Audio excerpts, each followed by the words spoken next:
All right, what's going on? Giants fans wanted to do this quick little reaction video for some injuries. The Giants have some injuries. The Dallas Cowboys have some injuries. Let's start with the Dallas Cowboys. Their offensive line is banged up. Tyron Smith, their left tackle's out for the year. Leal Collins, their right tackle's out for the year. Their center, Joe Looney, is out. That's three good players.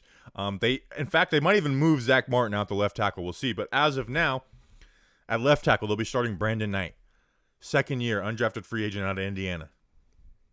Got to win those battles. At right tackle, Terrence Steele, undrafted free agent rookie. This is his first start out of Texas Tech. Got to win those battles. And then at starting at center is actually a guy I liked a lot. I actually had him in my Giants mock draft this year. Tyler Biadasz out of Wisconsin, the 4th round pick. That's where I had him slated. A good player, but he's also a rookie. You know what I'm saying? So we got to win those battles.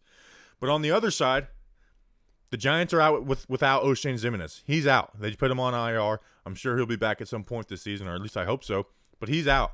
And then Kyler Fackrell, he's been limited in practice. I think he ends up playing, but nonetheless, he's been limited. So who does that mean? Markus Golden. Markus Golden has to play. And because Markus Golden's a good player. There's one complaint I have about Patrick Graham is that Markus Golden's not getting reps. What his last season was not a fluke.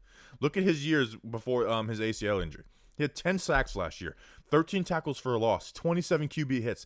That's double the production than any other player on the Giants roster last year. Double. He doubles more, doubles and then, add a couple on there. Any other of those other guys' production. So he's a good player. And here's what my view of Markus Golden was going into 2019, and I think he proved that he's not a top-tier pass rusher. He's not going to go against the best tackles and just dominate them. But if you put a running back or a tight end on him, he's going to win that battle every time. Every time. You put an offensive tackle on him with bad technique, he's going to win that battle. He takes advantage of mistakes for an offensive lineman. And guess what? We got 2 undrafted free agents, 1 rookie, 1 second-year guy, 1 start between the 2 playing. There will be mistakes. Let Markus Golden come in and win those battles. He's a good football player. Like I said, those numbers last year were not a fluke. And people will come back at Markus Golden and say, oh, well, they were coverage sacks.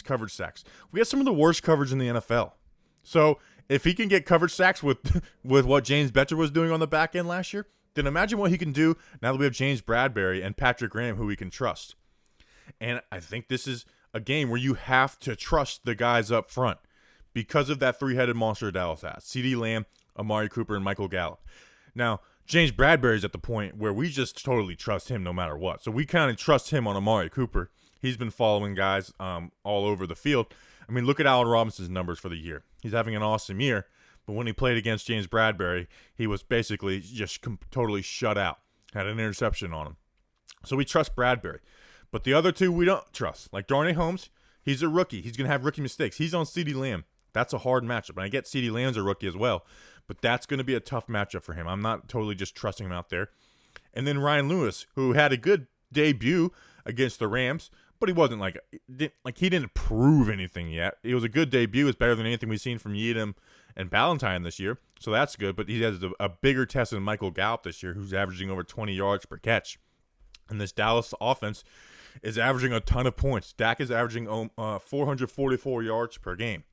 So it's a big test. And it's a different offense than the Rams, but what Patrick Graham did against the Rams, because they ran all that play action and crossing routes and stuff, he trusted the D-line to stop the run. Saying, hey, I can't have my linebackers coming up and flowing to stop that run because we need them back in coverage or we're going to get torn up. So he trusted the big boys to stop the run, and that's what they did. Now this week, we got to trust those guys to get to Dak because that's when Dak's at his worst. You rush 4 and play like basic zone coverages.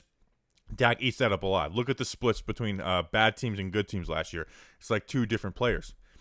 So we need to trust those guys to stop the run as well, but we need to trust them to stop the pass. We need Dalvin to eat Tyler Biadasz's lunch. We need Markus Golden, Lorenzo Carter, Fackrell if he plays, to consistently win those battles on the edge.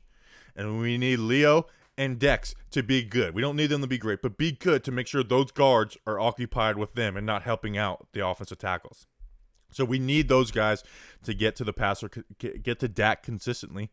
And do something, because this wide receiver crew is deadly for the Dallas Cowboys. So we'll see what happens. It's a tough matchup, but you know what?